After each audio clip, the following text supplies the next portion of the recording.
He didn't raise his voice when the crown hit the floor, he simply chose not to pick it up. The docking bay stretched for nearly half a mile, a cathedral of steel and humming light, where every surface gleamed under rows of violet luminescent strips and the air carried the faint tang of ionized fuel and overheated circuits, and when the royal vessel descended through the open hangar ceiling, its engines whispering instead of roaring, the entire station seemed to hold its breath as personnel lined the perimeter in perfect formation, boots aligned, heads bowed, every eye lowered in silent obedience to a presence they had never seen but had been trained their entire lives to fear, and in the middle of that orchestrated stillness stood Ethan Cole, sleeves rolled to his elbows, fingers stained with dark grease, a calibration tool still hanging loosely from his hand as if he had simply paused mid-task rather than stepped into a moment that demanded reverence, because to him, it was just another ship docking, another system that might fail, another problem waiting to be fixed. And nothing about polished metal or royal insignia changed the way gravity pulled or circuits burned out, and when the landing struts touched down with a soft, controlled hiss, a small object slipped from the edge of the descending ramp and struck the metal floor with a sharp, ringing note that echoed farther than it should have, a delicate chain of silver alloy, holding a crest that pulsed faintly with embedded light, unmistakably royal, unmistakably valuable, and yet no one moved, not the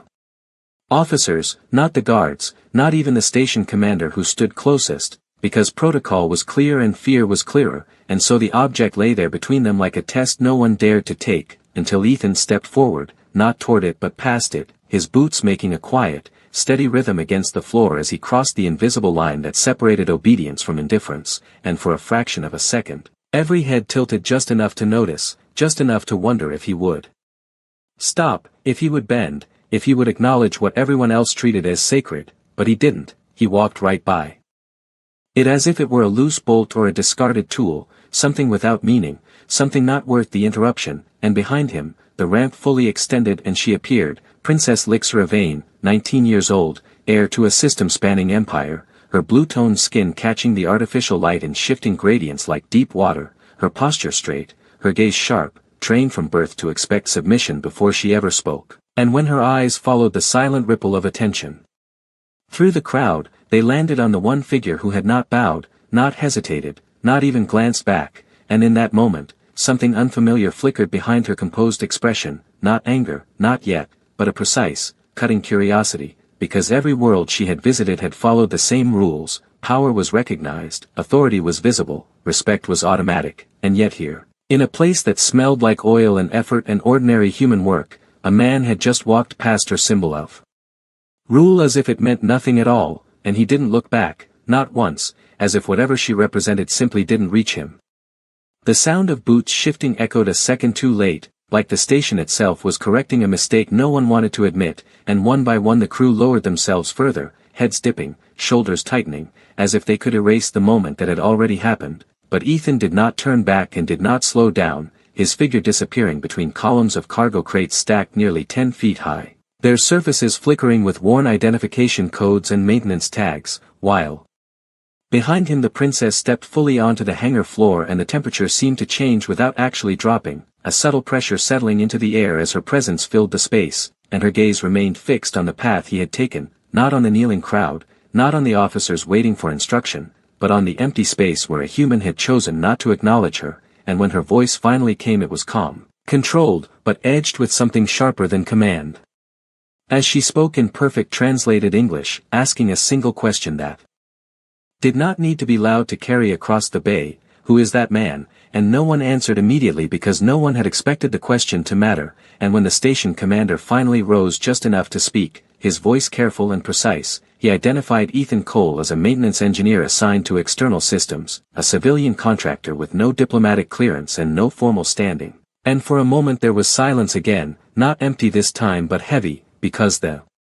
explanation did not match what she had just witnessed, and Lixra's eyes shifted briefly to the small silver crest still resting on the floor between them, its faint glow pulsing like a quiet reminder of everything it represented, and without bending or breaking posture she extended one slender hand and one of her attendants stepped forward instantly to retrieve it, presenting it back to her with both hands as protocol demanded, but she did not immediately take it, her gaze still distant, still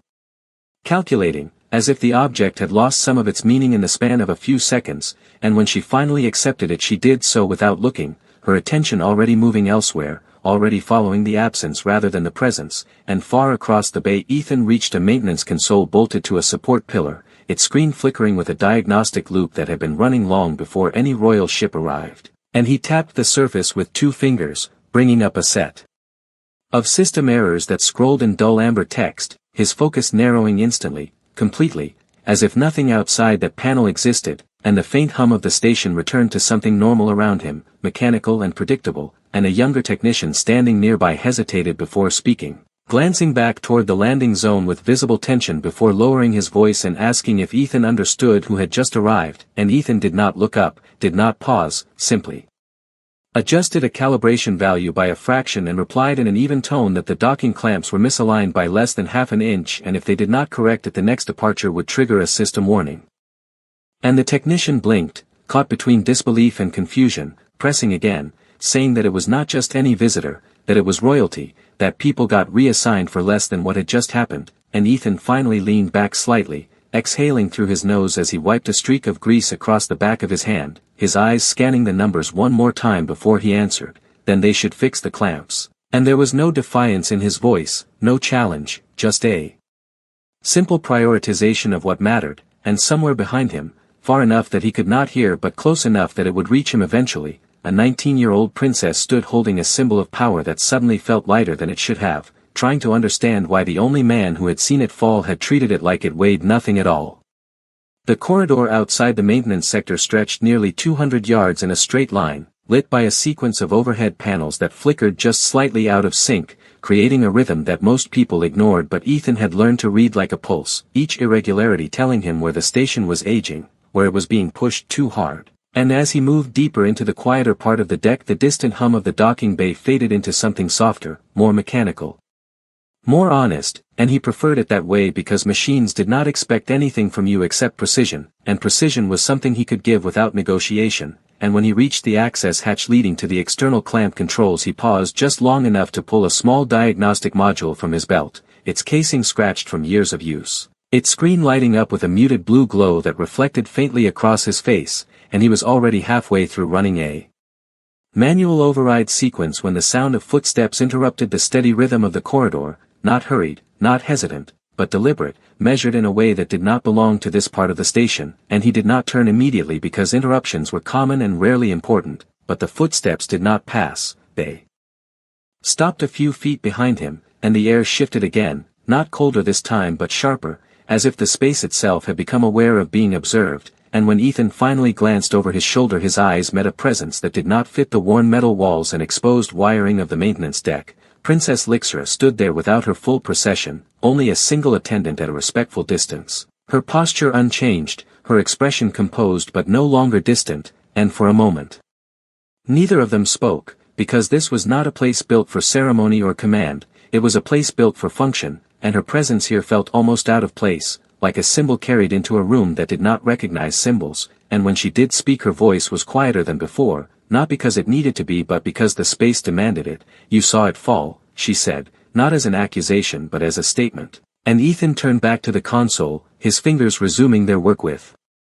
steady movements as if the conversation were simply another variable to account for, and after a second he answered without looking at her, yes, and the simplicity of the response seemed to hang there longer than expected, and she took a step closer, her gaze shifting briefly to the diagnostic panel, the scrolling lines of data reflecting in her eyes, unfamiliar but not incomprehensible, and there was a pause before she asked the question that had followed her from the docking bay to this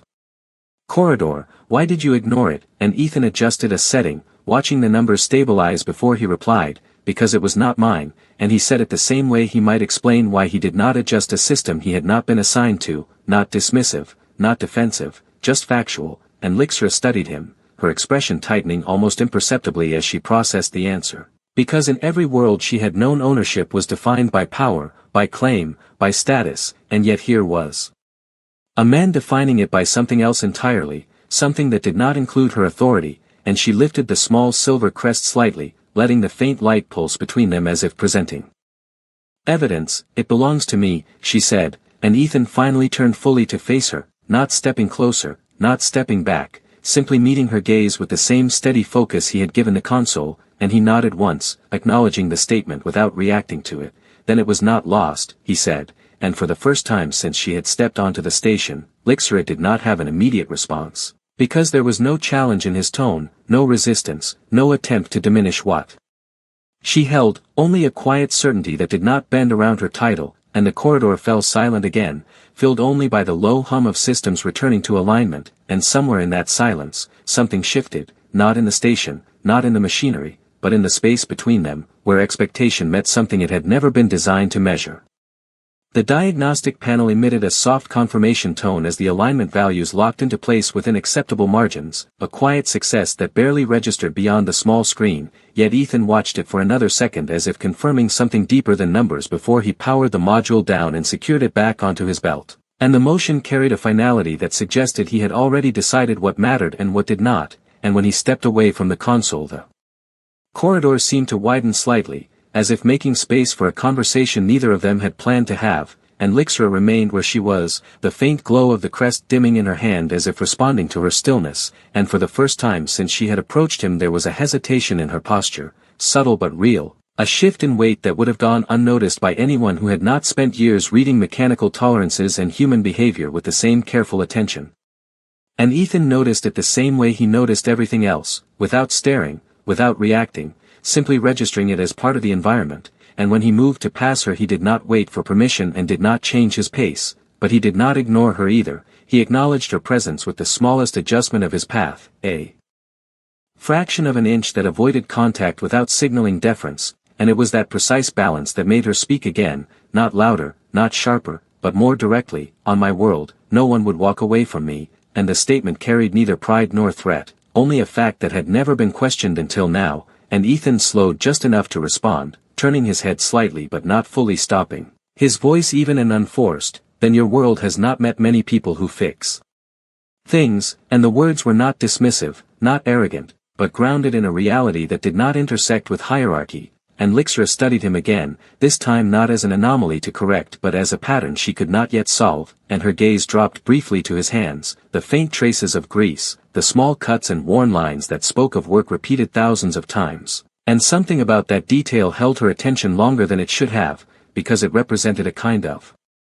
value that could not be granted or revoked, only earned and maintained, and she lifted her eyes back to his, a new question forming, one that did not fit within the protocols she had been taught. You were not afraid, she said, and it was not a question, not entirely, but there was uncertainty beneath it, a need for confirmation that contradicted everything she understood about power, and Ethan finally stopped, not because of her title, not because of the crest in her hand, but because the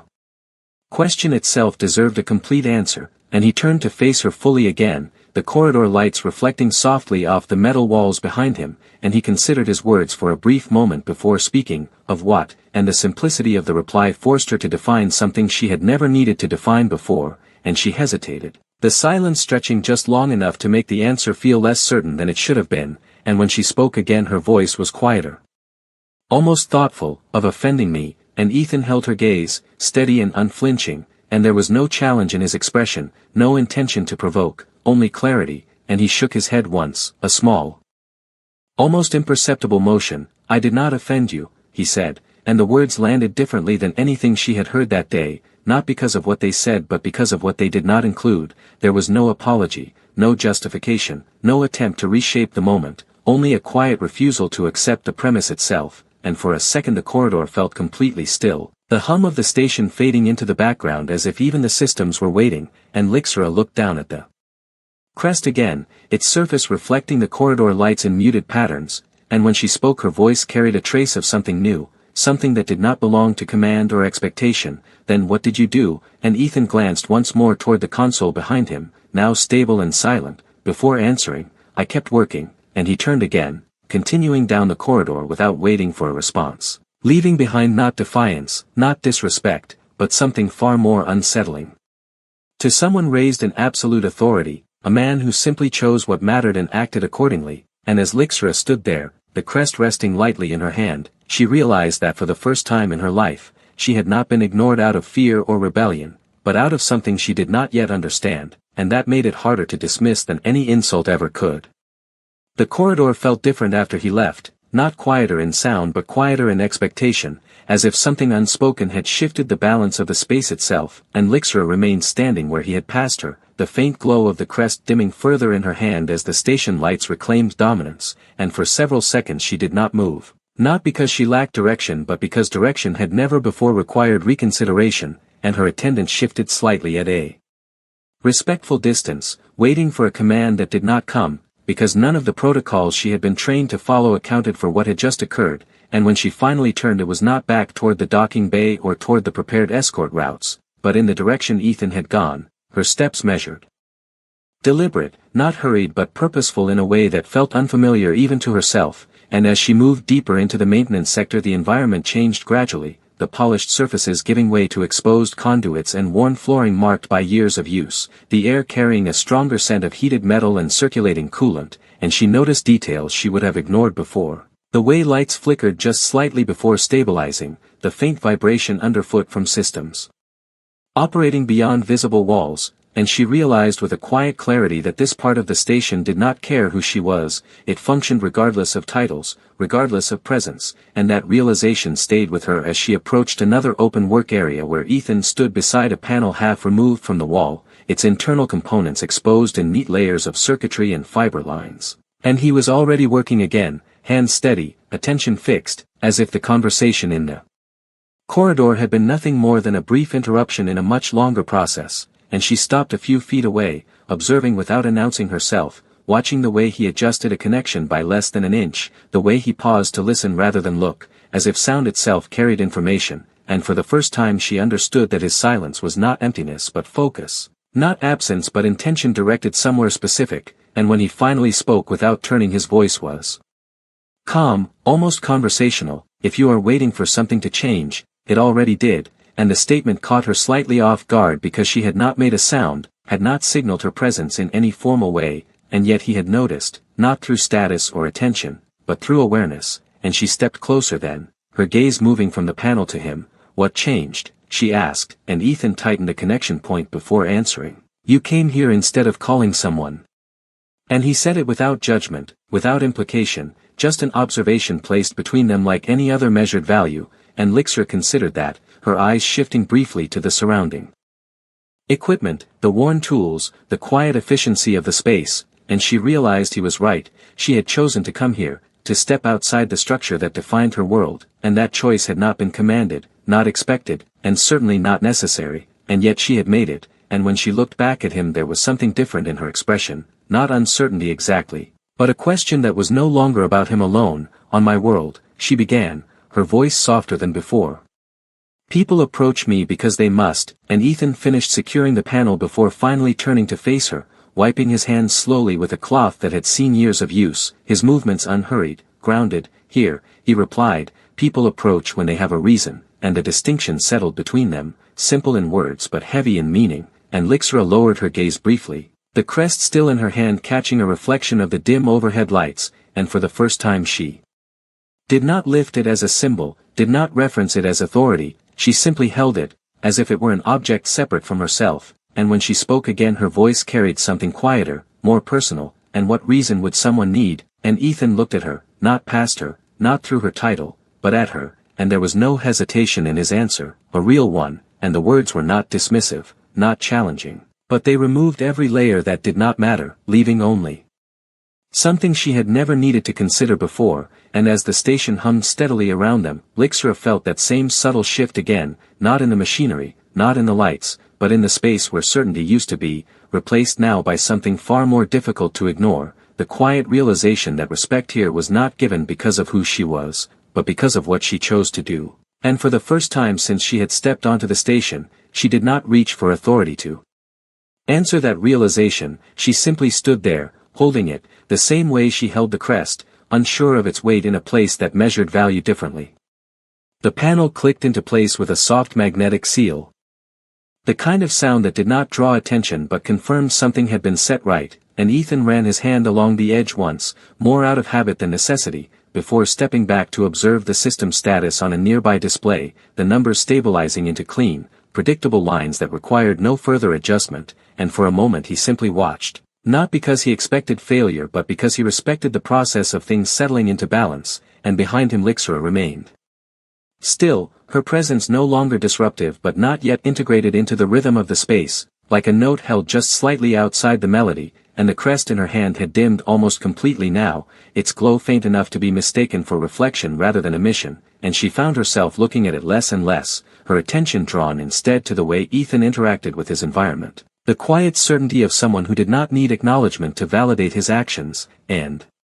that absence of need unsettled her more than any defiance could have, because it removed the foundation on which her authority had always stood, and she took a slow breath, the recycled air carrying a metallic edge that felt sharper now that she noticed it, and she asked, not as a command but as something closer to a request, if I had called you instead of coming here, would you have come? And Ethan did not answer immediately, not because he was avoiding the question but because he was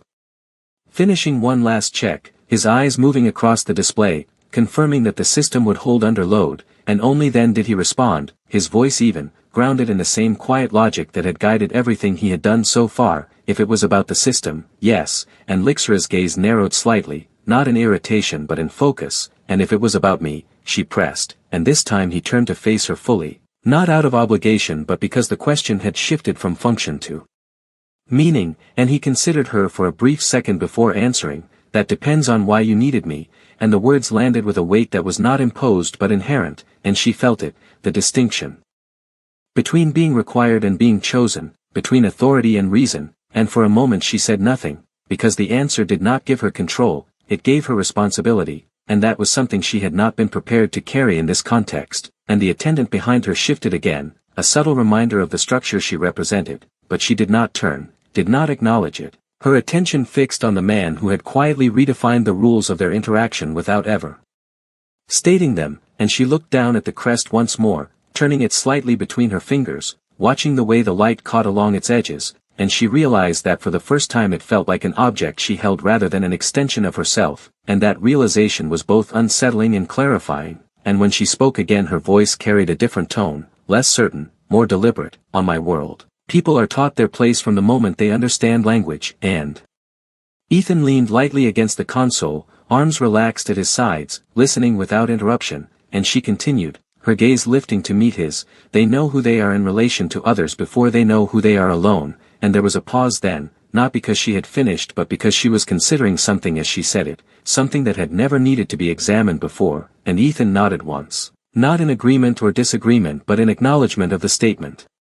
And he replied in the same measured tone, here, people figure that out by what they do, and the simplicity of the response stripped away everything that did not apply, leaving only action as the defining factor, and Lixra absorbed that, the idea settling into place slowly, not as a contradiction but as an alternative, and for the first time she felt the absence of expectation not as a loss of control but as an open space, something unstructured, undefined, and potentially meaningful, and the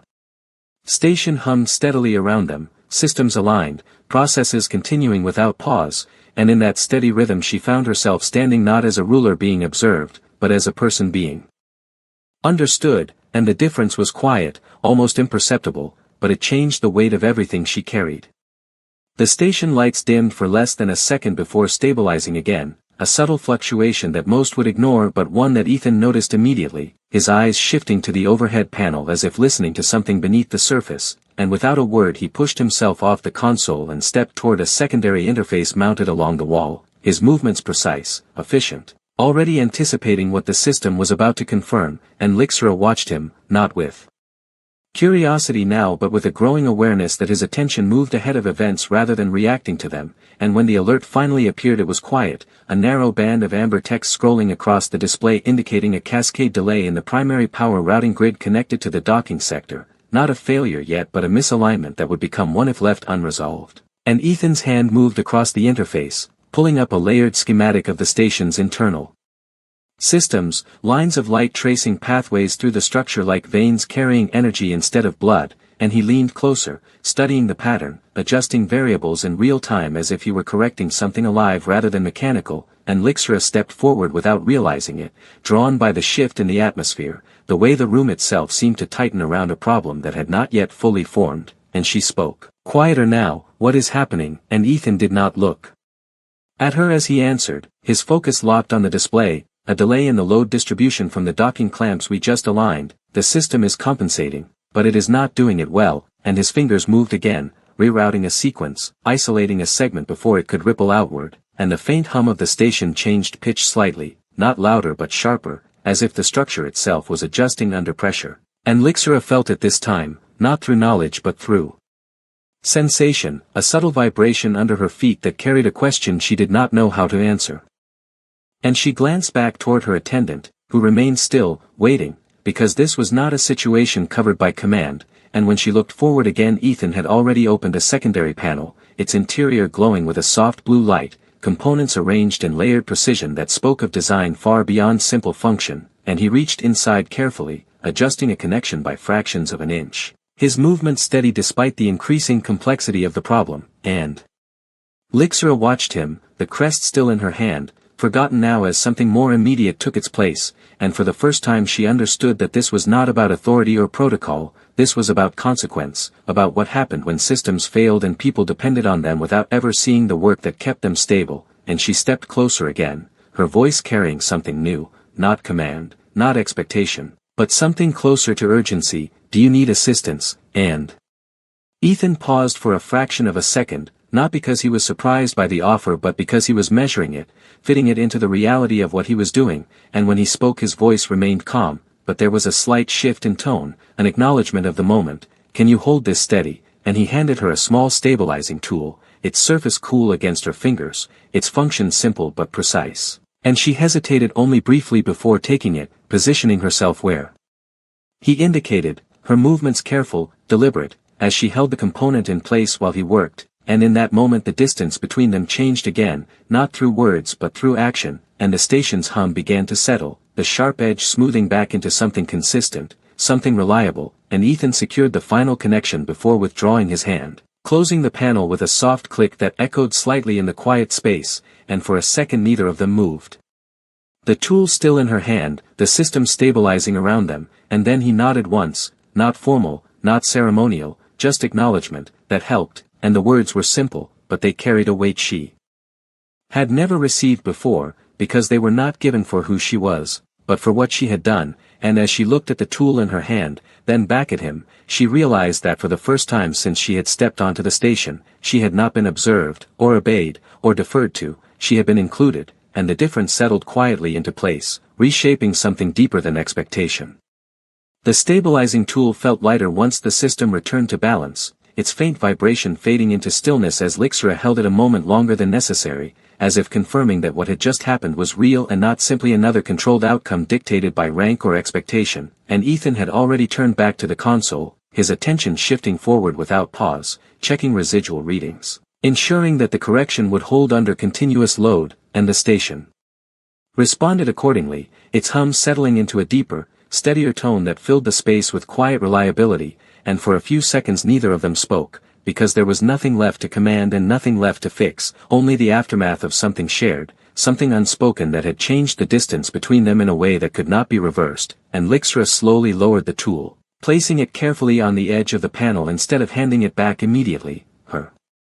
movements deliberate, almost thoughtful, and when she finally spoke her voice carried none of the authority it had when she first stepped onto the station, only clarity. On my world, assistance is given because it is ordered, and Ethan glanced at her briefly before returning his focus to the display, acknowledging the statement without interrupting its meaning, and she continued, her gaze shifting from the quiet machinery to him. Here, you asked, and there was something in the way she said it that revealed she was still processing the difference, still measuring it against everything she had known, and Ethan finished his final check before powering down the interface, the screen dimming to a soft idle glow, and he turned to face her fully again, his posture relaxed, grounded. I asked because it mattered, he said, and the words were simple, but they carried a precision that left no space for interpretation, and Lixra absorbed that, her eyes lowering briefly to the crest still in her other hand, its surface now dull, its significance quieter, and she realized that for the first time it had not been the most important thing in the room, not even close, and she turned it slightly, then without ceremony placed it beside the tool on the panel, not discarded, not rejected, but set aside. And the action was small, almost insignificant to anyone else, but in that space it shifted something fundamental, because she had chosen to separate herself from it, even if only for a moment, and Ethan noticed, not with surprise but with the same quiet awareness he had shown from the beginning, and he did not comment on it, did not acknowledge it directly, because he did not need to, the action spoke clearly enough. And the silence that followed was not empty, it was full, carrying the weight of everything that had changed without requiring explanation. And Lixra looked at the tool, then at the crest, then back at him, and there was no command left in her posture, only a question that had already begun to answer itself, and when she spoke again her voice was steady, softer but not uncertain. If I had not come here, if I had remained where I was expected to be, this would still have happened. And she gestured slightly toward the panel, toward the system that had almost misaligned. Again, and Ethan nodded once, his gaze steady. Yes, he said, and there was no judgment in the answer, no implication that she had been required or unnecessary, only truth, and she held that for a moment, letting it settle, and then she asked the question that mattered more than the first, then why does it feel different? And Ethan looked at her, not as a subject, not as a ruler, but as someone standing in the same space, asking something real, and he answered without hesitation, because you were part of it, and the words landed quietly, but they carried more weight than anything that had been said before, because they did not elevate her, did not diminish her, they simply included her. And Lixra exhaled slowly, something inside her shifting into place, something that did not rely on expectation or control, and for the first time since she had stepped onto the station, she understood that respect here was not something she brought with her, it was something that existed only when it was shared, and the realization did not overwhelm her, it settled, steady and clear, like the hum of the station returning to balance, and she stood there, no longer apart from the space, no longer defined by distance, but present within it, in a way that required nothing more than the choice to remain. The station returned to its steady rhythm as if nothing remarkable had happened, the hum of balanced systems filling the air with a quiet certainty that most would never notice, and Ethan moved past the panel without ceremony, collecting his tools one by one and securing them to his belt with practiced efficiency, his attention already shifting to the next task waiting somewhere else in the structure. Because there was always something else, always another system that needed attention, and for a moment it seemed as though he would simply leave again, the same way he had before, without hesitation, without acknowledgement beyond what was necessary, but this time the space behind him was not empty, and Lixra did not remain still, she stepped forward, not quickly, not urgently, but with intention, closing the small distance between them that had once felt impossible, and when she reached the panel she did not pick up the crest immediately, instead her fingers hovered above it, then shifted, lifting the stabilizing tool first, turning it slightly as if committing its weight and shape to memory before placing it carefully back where it belonged, and only then did she take the crest again, holding it differently now, not as something to be presented, but as something she understood she could set down again if she chose to, and when she looked up Ethan had paused, not fully turned toward her, but not fully walking away either, as if waiting for something he would not ask for. And she met his gaze, steady, composed, but changed in a way that did not need explanation, and for a second there was silence again, but it was not the same silence as before, it was lighter, carrying something almost unfamiliar, something that did not belong to protocol or expectation, and she spoke, her voice calm, but with a trace of something new beneath it, something closer to curiosity than command. On your world, do people always walk away like that? And Ethan tilted his head slightly, considering the question, a faint hint of something softer passing through his expression, not quite amusement, not quite surprise, but close to both. Only when staying would not change anything, he replied, and the answer settled between them, simple and complete, and Lixra allowed herself a small pause before responding, her gaze steady. Then perhaps you should not walk away yet, and the words were not an order, not even a request in the way she would have once understood it, they were an invitation, quiet, uncertain in its own way, but genuine, and Ethan studied her for a brief moment, not searching for hidden meaning, but measuring the intent behind the words, and something in her posture, in the absence of expectation, made the answer easier than it should have been, and he nodded once, a small, deliberate motion that carried more agreement than any formal acceptance, and he shifted his weight slightly, not preparing to leave, but settling where he stood, and the change was subtle, almost imperceptible, but it altered the space between them again, not closing it, but making it shared, and Lixra glanced briefly down the corridor, where her attendant still waited, silent, observing, a reminder of everything she represented beyond this moment, and then she looked back at Ethan, the faintest curve touching her expression, not quite a smile, but something close enough to matter. There is a reception prepared, she said, her tone lighter than before. It involves a great deal of standing still and listening to people say things they have practiced for hours. And Ethan exhaled quietly through his nose, the hint of that same almost smile returning, sounds inefficient, he said, and she inclined her head slightly, acknowledging the observation, it often is.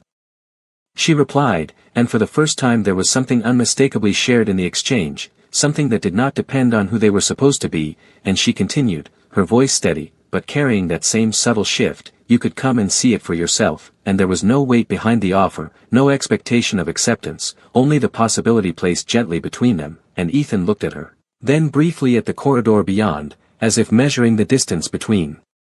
responsibility and choice, and when he answered his voice remained even, but there was something lighter in it now, something that had not been there before. If the systems hold, he said, and Lixra glanced at the panel, at the quiet confirmation lights now glowing steady and green, and then back at him, then I suppose they will, she replied, and for a moment neither of them moved, the station humming steadily around them. The weight of titles and expectations held at a distance neither of them needed to acknowledge, and somewhere in that quiet, something new had begun, not declared.